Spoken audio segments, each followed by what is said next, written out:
Whispers from Home 2. The mind is an excellent servant, but a terrible master.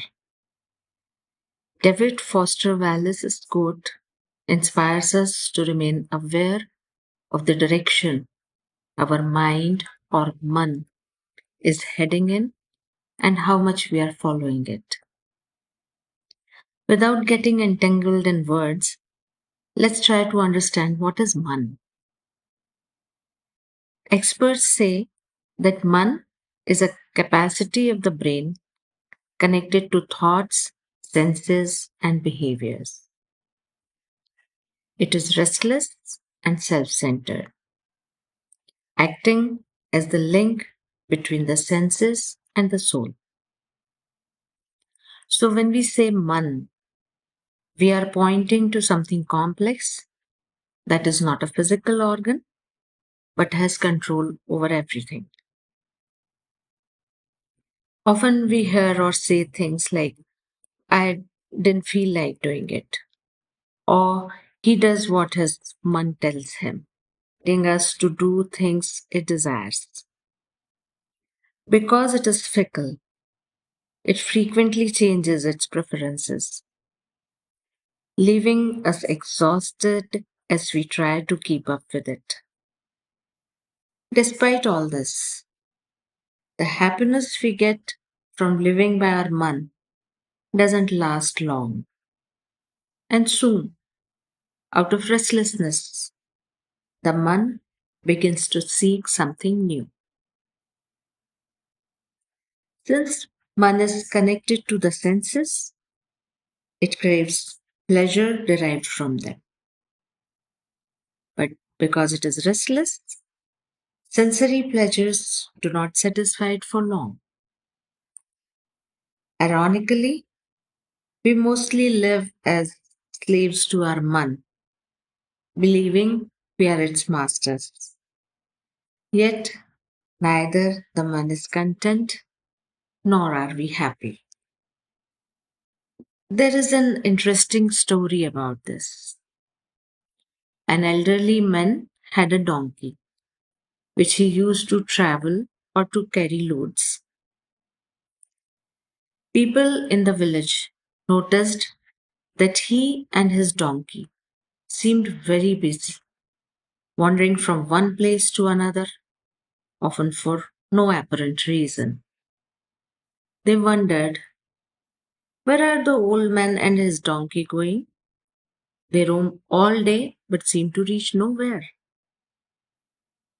One day, a boy stopped the old man's donkey and asked, where are you going? The old man replied, I don't know. The boy said, how can you not know where you are going?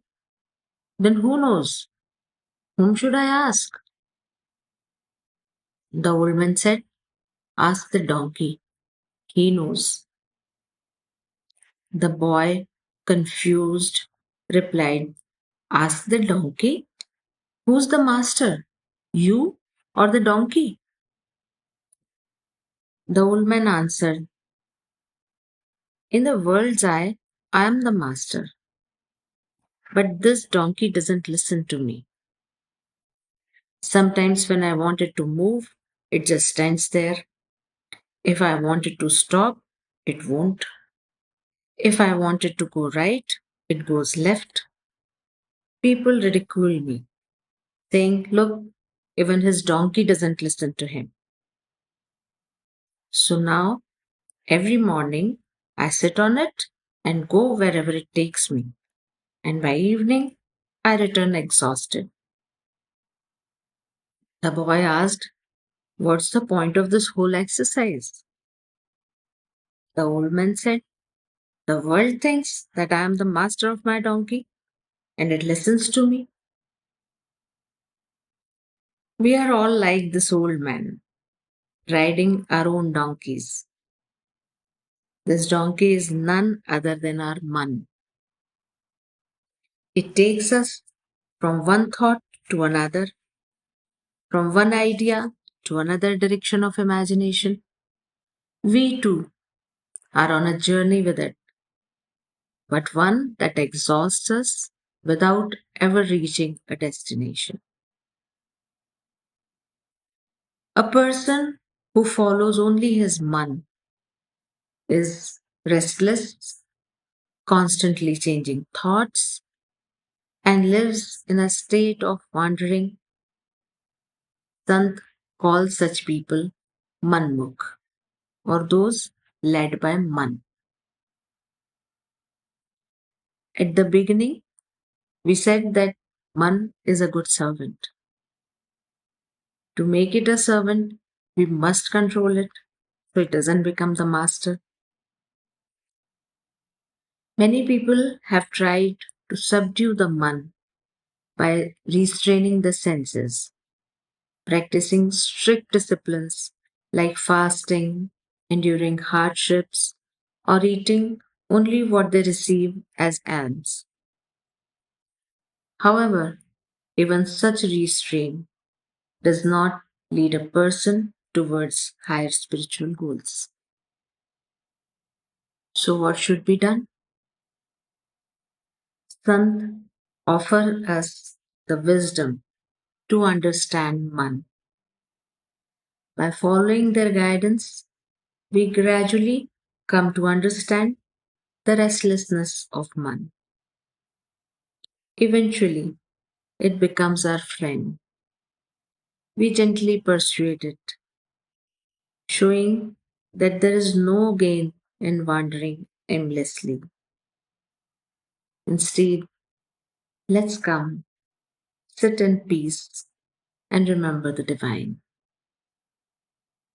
Slowly, the man starts savoring the bliss of the divine name and finds rest.